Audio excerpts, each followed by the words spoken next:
Salut la compagnie, c'est Jules Melon et aujourd'hui dans un Ciné Critique, je vais vous parler d'une comédie américaine familiale et légère sortie en 2011, Mr. Popper's Penguins, ou en français Monsieur Popper et ses pingouins, sauf que c'est des manchots, on y reviendra. Réalisé par Mark Waters, qui avait notamment fait Freaky Friday avec Jamie Lee Curtis et Lindsay Lohan, et ici dans le rôle principal nous avons Jim Carrey, un de mes acteurs fétiches, et c'est probablement la seule raison qui m'a poussé à découvrir sur le tard ce métrage. Sur le tard, finalement, il n'a que 10 ans, ou déjà 10 ans, hein. Ça dépend du point de vue.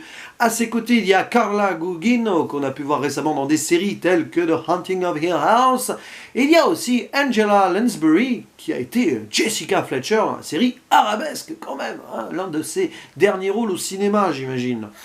Et alors, quelle est l'histoire de ce film? Celle d'un promoteur immobilier divorcé qui n'a pensé qu'à sa carrière et du coup sacrifié sa famille. Thématique assez peu originale, vous en conviendrez. Bref, ce monsieur s'appelle Tommy Popper et un beau jour, il découvre que son papa, voilà, traumatisme d'enfant, hein, il ne l'a pas forcément beaucoup connu, il n'en a pas des souvenirs extraordinaires, il a disparu depuis. Son père lui a légué un cadeau post-mortem, un pingouin, enfin un manchot en fait, oui, c'est un manchot papou. Alors pourquoi d'ailleurs Penguins a été traduit par pingouin? Parce que en anglais, penguins ça peut vouloir dire pingouin ou manchot. Et en français ils ont gardé pingouin. Sûrement pour les allitérations en P, il y en a plein dans le film avec Popper, sa secrétaire Poppy, et il est papa, donc pourquoi pas des pingouins. Bref, ce pingouin venu de nulle part va lui changer la vie, d'autant plus que au moment où il veut s'en débarrasser, on lui en envoie par erreur 5 autres, je crois 5, hein, voilà.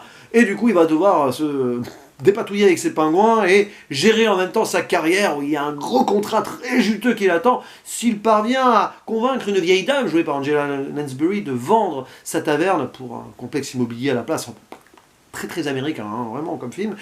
Mais évidemment, ce pingouin va lui redonner le sens de la vie, de l'amour familial, et peut-être ainsi va-t-il se rapprocher à nouveau de ses enfants, une adolescente qui souffre d'amour, un garçon, et un petit qui est rêveur et qui va adorer ses pingouins, et va donc ainsi peut-être redevenir le père modèle qu'il n'a jamais vraiment été, peut-être même reconquérir son ex-femme.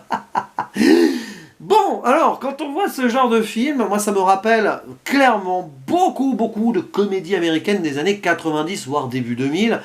Par exemple, Menteur avec Jim Carrey, un petit peu la même chose. Ou alors Mrs. Doubtfire avec Robin Williams, bon. Et c'est très étrange parce que, bon, je vois ce film-là, on me l'aurait montré sans me donner la date, je l'aurais situé vraiment au mieux début année 2000, même si Jim Carrey avait son âge là quand même. Mais ça a ce feeling-là, c'est une proposition très nostalgique, assez rare quand même dans les années 2010. Et du coup, je suis embêté parce qu'il y a ce côté-là, voilà, feel good, et que j'ai vu dans des conditions parfaites. En fait, pour vous dire la vérité, je raconte un peu ma vie, normalement en semaine, entre 2 journées de boulot, je ne regarde jamais de film. Vite fait des séries le soir, tranquille, avant de lire un peu. Et là, j'ai eu envie de me faire un film avec Jim Carrey parce que j'en avais ras-le-bol, pour plein de raisons. Hein. Ça veut dire que la situation en ce moment n'est pas facile. Hein. Voilà, on va pas vous faire de dessin, vous l'avez compris. Et du coup, je me suis fait ce film avec Jim Carrey, que je n'avais jamais vu. Et ça a marché sur moi. Cependant, très objectivement, je l'avoue, c'est un film très mineur, y compris dans la carrière du monsieur. Mais il y a des choses qui ont marché avec tous les stéréotypes dans tous les sens parce que voilà, j'ai eu l'impression de revenir 20 ans en arrière et de me faire un film que j'ai vu, que j'aurais pu voir ou voilà, dans une autre dimension parallèle, apprécié durant mon adolescence. Sauf que quand il est sorti, j'avais déjà 30 ans, ou presque. Oui, le temps passe vite. Donc voilà. Cependant, le souci, c'est que quand même, c'est très... Alors, édulcoré, oui, mais surtout, il y a des grosses ficelles, quoi. Mais Jim Carrey s'amuse. Bon, on l'a vu plus en forme, enfin, du moins plus concerné, mais ses facéties suffisent à sauver le film, pour moi. Notamment avec les pingouins. Alors oui, il y a du pipi caca popo à un moment, pourquoi pas. Mais j'ai trouvé ça touchant de le voir évoluer avec ces oiseaux qui ne volent pas, hein, parce que c'est ça. Alors, des manchots, j'arrête pas de dire pingouin, mais en même temps le titre il dit pingouin. Mais c'est des manchots papous, hein, clairement, la race d'oiseaux que nous voyons là. Et c'est voilà, il y a des scènes qui n'ont aucun sens, qui sont là pour rajouter un peu de l'humour, etc. Il y a clairement des références apparemment, alors j'ai pas vu, hein, mais à Happy Feet, à un moment on fait danser des pingouins, bon voilà. Faudra que je les vois, ces Happy Feet, il paraît que c'est pas mal. Et d'autres références d'ailleurs dans le film, des petits trucs comme ça, vraiment à Apocalypse Now au début. J'aime l'odeur de la paperasse au réveil, la paperasse. Je sais pas s'ils ont voulu jouer là-dessus aussi en français avec des allitérations en P qui sont très chargées au début du film, un peu moins par la fin. Voilà. Bon bref, oui, j'étais en train de dire quoi. Donc ouais, bon, et puis les thématiques habituelles, ça fait quand même très famille américaine avec l'Amérique au centre de cette évolution en mode ah le cœur de l'Amérique. Il y a quand même un moment quelques touches patriotiques qui n'ont absolument rien à faire là, mais quand même dans la tradition, l'héritage. Ouais, mais bof. Mais...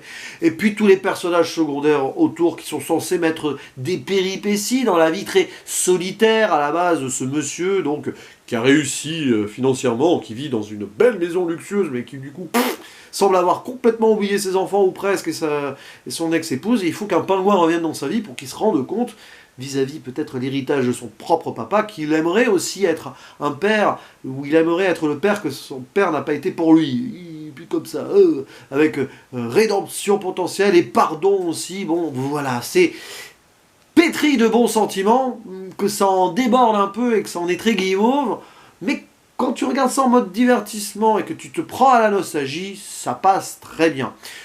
Et donc voilà, il y a aussi à un moment des clins d'œil complètement mais sortis de nulle part à Donald Trump, pourquoi pas, à Morgan Freeman aussi qui est cité, hein, un ancien compère de Jim Carrey dans Bruce le Puissant. Voilà, les narrations de Morgan Freeman, il a été connu pour certains rôles de narrateur, hein, tels que dans Les Évadés, où il est aussi personnage principal, et dans La Guerre des Mondes, donc sûrement, voilà. Et puis bah oui, les pingouins, alors à un moment il y a quelqu'un extérieur qui veut s'en prendre aux pingouins, lui il va essayer de les sauver, de les garder malgré le fait qu'il doit finaliser ce contrat, et puis finalement ce contrat va passer au second plan, machin, tout ça, et tout, oh là là là là, waouh. L'histoire, elle est particulièrement pas terrible, mais je sais pas, voilà, ça a quand même touché un petit peu mon cœur d'ancien adolescent, ce film-là. Puis Jim Carrey, quoi. Ça marche, quoi. Si tu aimes Jim Carrey, tu aimeras ce film, mais attention, voilà. De façon très modérée. Et c'est pour cette raison, d'ailleurs, que je n'irai pas plus loin qu'un 6 sur 10. Si je m'étais écouté, je serais monté à 7, mais franchement, voilà, non, 6 sur 10, grand maximum.